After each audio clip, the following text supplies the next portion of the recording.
Ignition. Liftoff.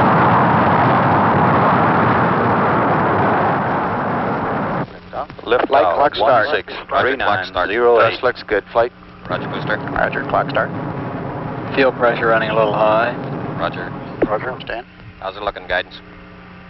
It's looking good, flight. Roger. Go, Fido. Slightly low, no problem. Roger, Fido. How about you for staging, tanks? Tanks are go for staging. Roger, Capcom, we're go for staging. Staging. Roger, staging. How's our thrust look, booster? That thrust is looking a little high, flight. Roger. Okay, stand by for final status check. Booster. Go. Retro. Go. Fido. Go. Guidance.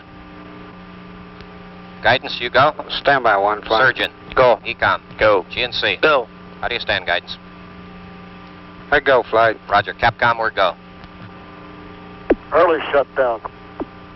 We have a Seco here, flight. Roger. Shut down. Flight Fido, we had cut off. Stand by. Roger, Fido. Standing by for IVIs. Roger, IVI is counting over 300 feet per second. 7295. 72 is 2. Flight Fido, we're no-go. Roger. Standing by. Capcom, we're no-go. Way low. Capcom, we're no-go. Roger, you are no-go. No-go. Retro, you got a time here? Roger, flight. Area Charlie at 9+20. Fall angle on the retro, 7 degrees. Recovery for Roger, flight. 7 on the retro. flight. We're Roger, on we had a 180-degree attitude more here. and We're have the going double eastern side. for area Roger. Charlie. We'll be retro firing at 9+20. Roger, flight. Can you give me some weather and access times in that area, please? No swells, and your call sign Rescue 1, the destroyer, is the low. 5, 4, 3, 2, 1. Retro fire. Roger, fire 1. Rocket 2.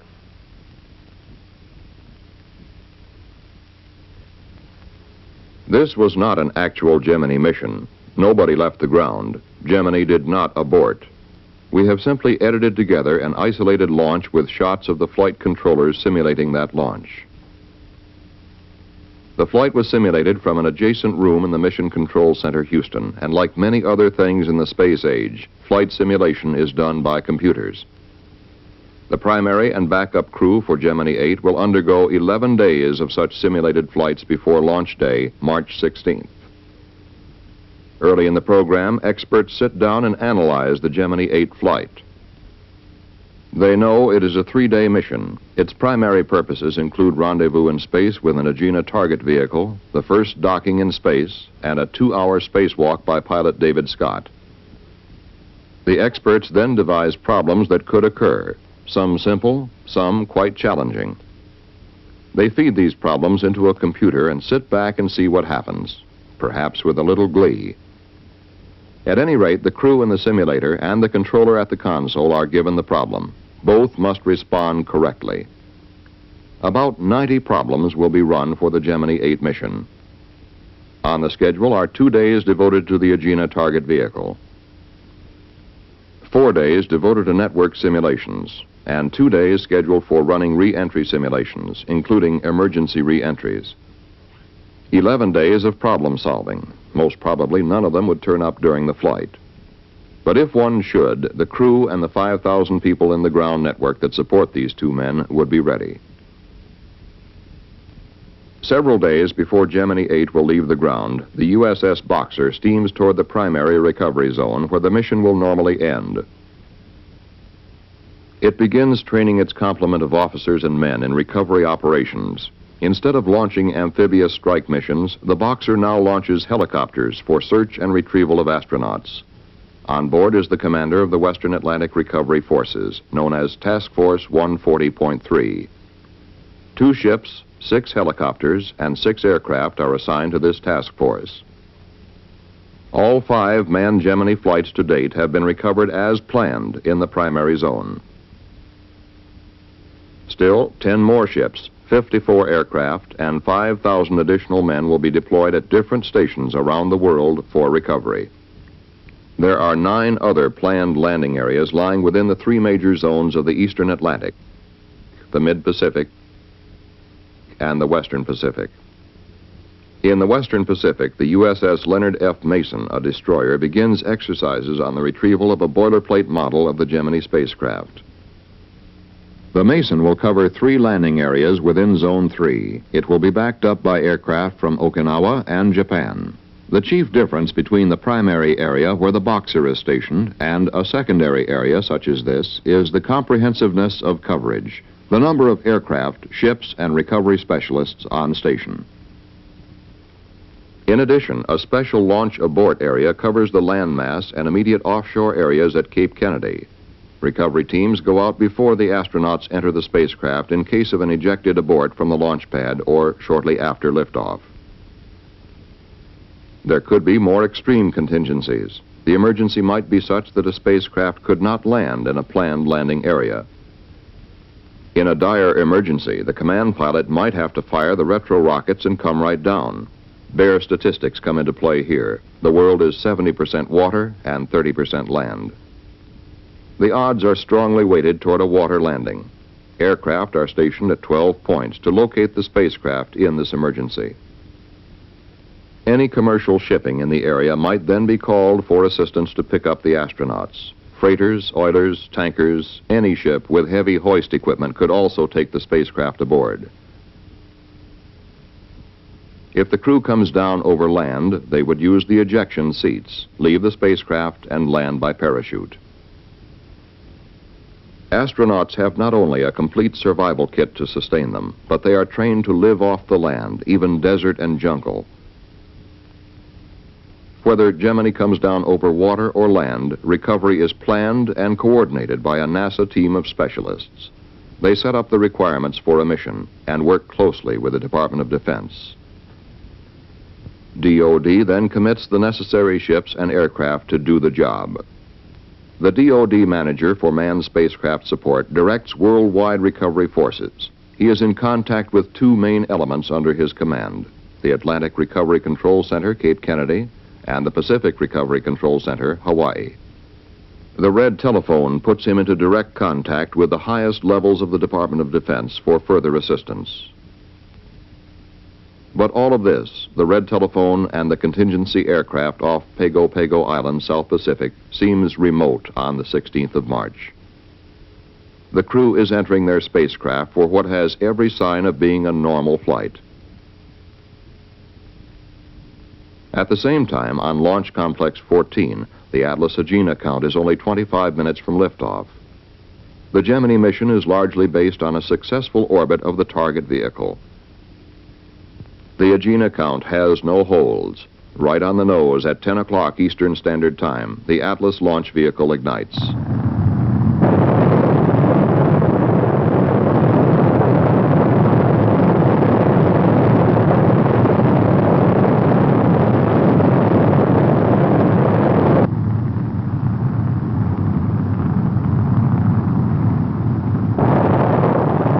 Atlas has 3 main propulsion engines which ignite at liftoff. 2 are booster engines and 1 is a sustainer engine. The booster engines cut off first, some 2 minutes, 40 seconds into the flight. The sustainer engine then takes over and propels the Agena to an altitude of 654,190 feet. 2 small vernier engines on the Atlas continue to position the Agena properly in the later phases of launch. They cut off at 5 minutes, 6 seconds after liftoff.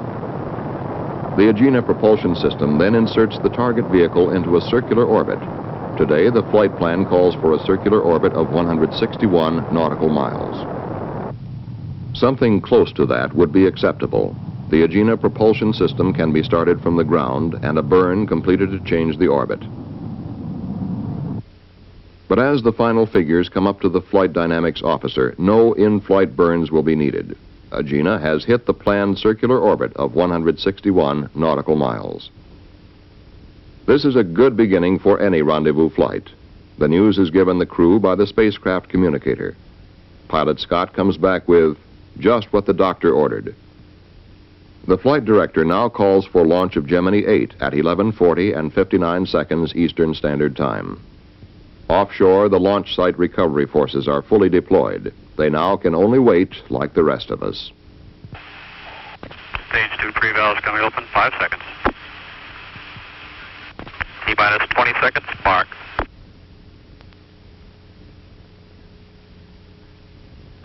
10, 9, 8, 7, 6, 5, 4, 3, 2, 1. Ignition. Liftoff. Roger, clock, Gemini.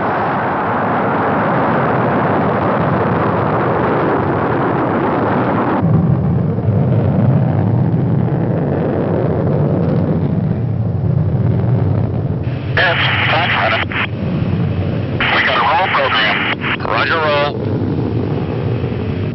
Good liftoff, 8. Second good. Roll is in. We have a pitch program. Roger, pitch program. The liftoff came as Flight Director Hodge had requested, 11:40 and 59 seconds.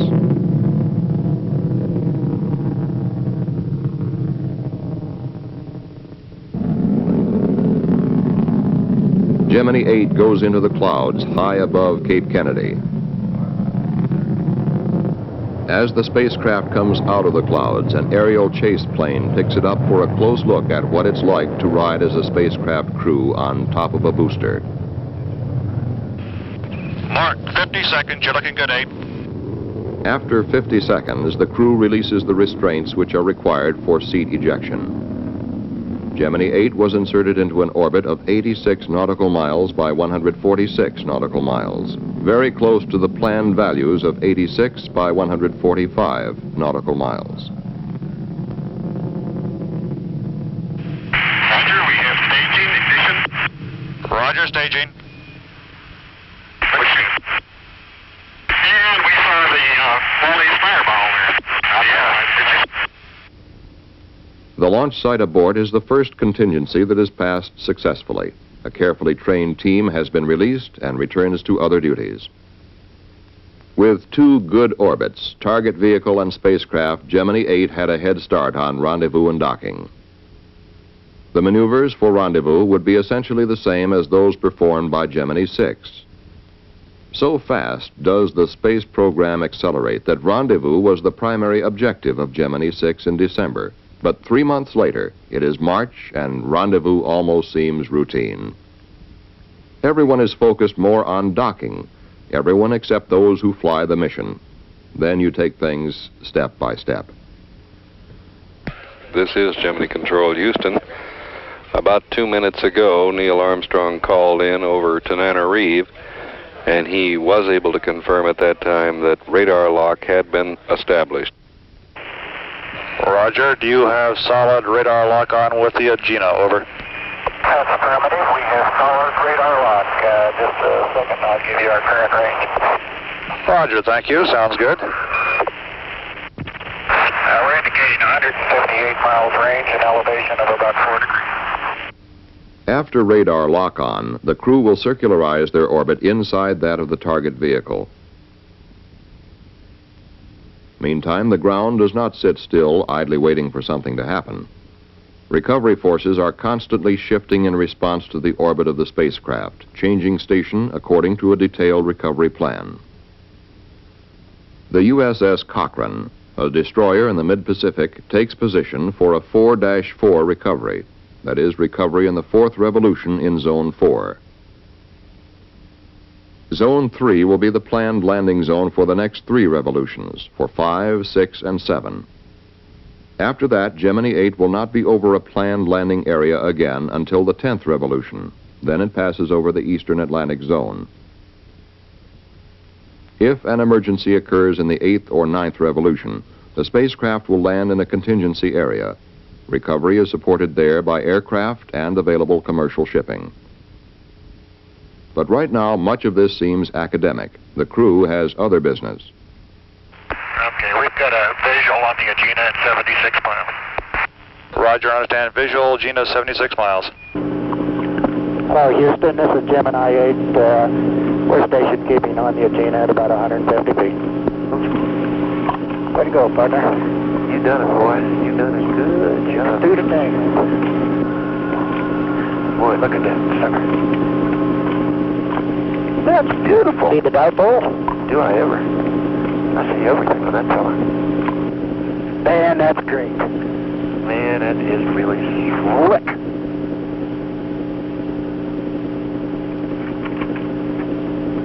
A bit of all right. Okay, the first thing we really have to do, platform parallelism, 650 to 710. And they're giving us the SPC loaded yaw maneuver. It looks like at nominal time. So they're going to give you that time. And I'll check your little status display for you. I bet those Lockheed guys are just jumping up and down. The S10 is on. Yeah. Okay. We are looking at the left or command pilot's window as the station keeping exercise with Agena begins. Gemini 8 had no difficulty in maneuvering in the vicinity of the Agena. The onboard film, as in past flights, was at 6 frames per second and is being projected at 4 times that speed. After station keeping for 35 minutes, Command Pilot Armstrong begins to move in closer to Agena, preparing his final docking approach. Both vehicles are traveling at approximately 17,500 miles per hour. We are looking at the target docking adapter end of the Agena. The command pilot makes a docking approach by applying very small thrust increases to Gemini 8. The maximum velocity difference between the two vehicles at docking will be about 1 foot per second. When the command pilot is about 2 feet from the Agena, he will pause until he gets a go from the Rose-Knot Victor. The double check has been completed. Okay, Gemini 8, we have TM solid. You're looking good on the ground. Go ahead and dock. I think we're going to hold off on this SPC thing until he does get docked. Okay, go ahead with your memory compare. Roger. Let's know what you get out of that.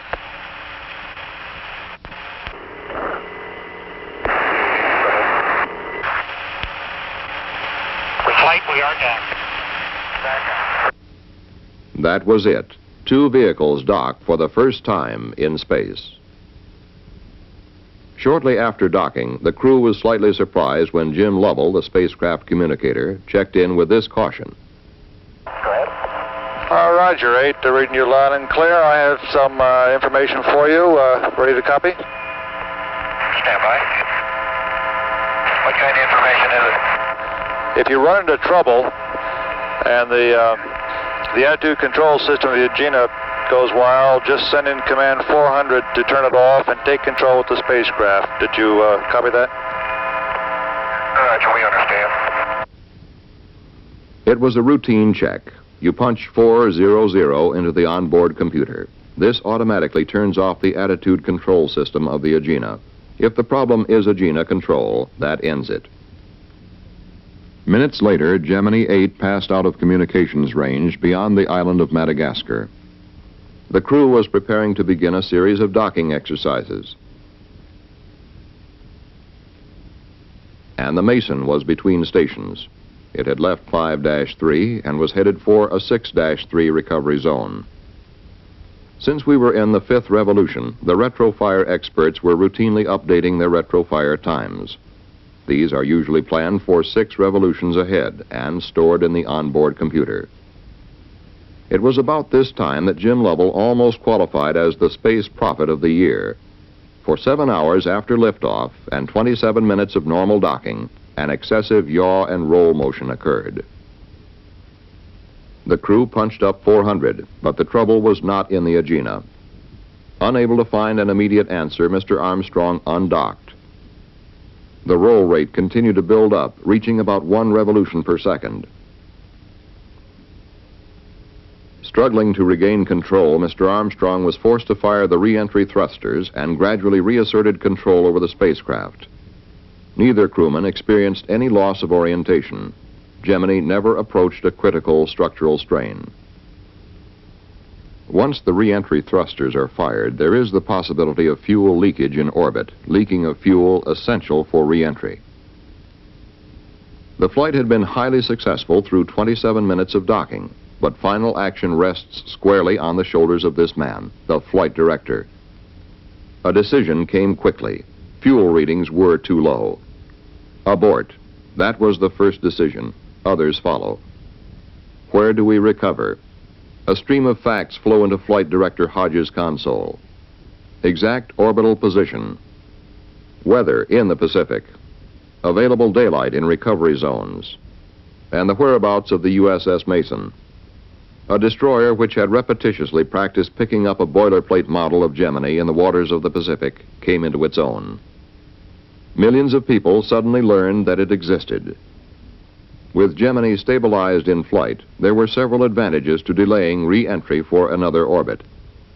The retrofire officer would have an exact reading on retrofire times, and the crew could prepare for re-entry, and aircraft could be on station at splashdown. This is the way it would be. The NASA coordinator leans over toward the DoD console. We want to recover in 7-3. The DoD manager immediately punches the button which puts him in contact with Pacific Recovery Control, Hawaii. Hawaii alerts the captain of the Mason. He swings around and heads for 7-3, making 30 knots. Search aircraft scramble from Okinawa. They will be over the predicted landing point 10 minutes before the spacecraft splashes down. As Gemini 8 begins its 7th and final revolution, weather is excellent in the splashdown area. The crew is busy. The command pilot has time for only this brief reflection. I'd like to argue with them about going home, but I don't know how we can. That was all. Gemini 8 sweeps past Ascension Island. Retrofire will come up over Kano, Nigeria. Air-to-ground communications are broken, but the rockets fire right on the nose. The crew begins their descent through the atmosphere. This is the view they will see for a long time, the high peaks of the Himalayas. After these forbidding mountains, the sweep of the Pacific will look friendly and hospitable. Waiting for Gemini 8 are rescue aircraft circling in the landing area, ready to pick up an electronic signal from the spacecraft. 2 aircraft from Okinawa were originally assigned here, but 5 others were quickly alerted and added to the recovery team. When Gemini 8 is only 3 miles away, a C-54 catches sight of it on the main landing parachute. After that, landing is almost routine, and Gemini 8 landed within 2 miles of the predicted impact point. The first pararescue swimmer in the water is Airman First Class Neal. Airman Neal is a veteran of combat rescue work and a good man to have on your side. He was quickly followed by 2 other rescue swimmers. It was early afternoon in the Pacific, but almost 11 o'clock at night in the Atlantic, where the USS Boxer had waited. The Mason, 3 hours away at splashdown, reached the area at 3:17 p.m. local time. Crew and spacecraft, both in good shape, were soon aboard. Within 72 hours, NASA scientists would pin down the source of trouble. A short circuit in the wiring of the number 8 yaw thruster had caused it to fire erratically. The possibility of this failure recurring is slight, but a master switch has now been added to the Gemini spacecraft. The crew can throw this switch and cut off all power to the attitude thrusters in any future flight. Once the difficulty was corrected, we could take time out to realize that Gemini 8 had brought us closer to lunar exploration by demonstrating the first successful dock in space.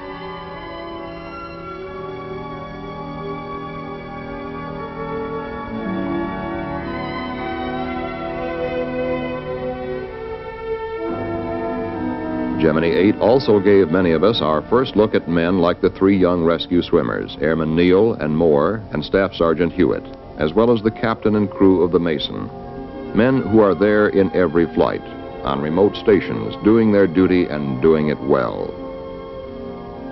It was these men who sighted Gemini 8 on the parachute and took the crew and spacecraft safely aboard the Mason. At that point, we knew that the long months of training and the many simulations and the close interplay between NASA and the Department of Defense were sound. The mission is ended.